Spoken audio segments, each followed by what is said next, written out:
High বন্ধুরা, আজকে 5ই June. তোমরা সবাই জানো বিশ্ব পরিবেশ দিবস। তার জন্য আজকে সকাল সকাল আমাদের তারকদা কোচিং সেন্টারে এসে প্রথম গাছগুলো একটু সাইজ করে কেটে নিল। তারপরে আমাদের ম্যাম এখানে মাটি খুঁড়ে নিচ্ছে গাছ লাগানোর জন্য একদম ক্লাবেই। তারপরে দিদি মাটি খোঁড়ার পরে একটা গাছ লাগিয়ে দিল।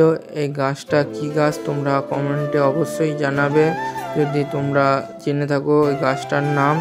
তারপরে একটা দিদি আর ম্যাম মিলে গাছটা লাগিয়ে দিল, দেখো তোমরা। এবং ভিডিওটা ভালো করে লাইক কমেন্ট শেয়ার এবং সাবস্ক্রাইব করে দিও।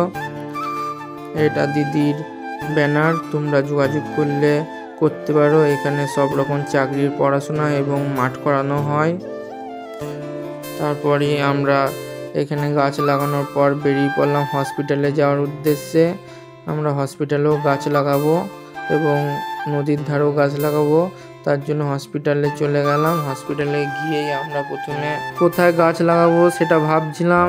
তার জন্য একটু ঘোরাফেরা করার পরই ম্যাম বলল এই জায়গাটা লাগালে ভালো হয়। দেখো আমাদের কাটোয়া হসপিটালটা অনেকটাই বড়। ওই দেখো সব অ্যাম্বুলেন্সগুলো দাঁড়িয়ে আছে।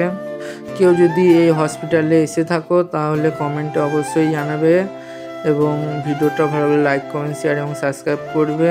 তারপরে দিদি এই জায়গাটা মাটিটা খুঁড়ে নিল, দেখো। তারপর দিদি এই জায়গাটা গাছটা লাগিয়ে দিল, দিদি আর একটা ভাই মিলে। তারপর আমরা সাকাই ঘাটে চলে আসলাম গাছ লাগানোর জন্য। এসে দেখি এরকম অবস্থা। আমরা যখন গাছ লাগাই তোমরা লাইক কমেন্ট শেয়ার এবং সাবস্ক্রাইব করে দিও। সবাইকে টাটা।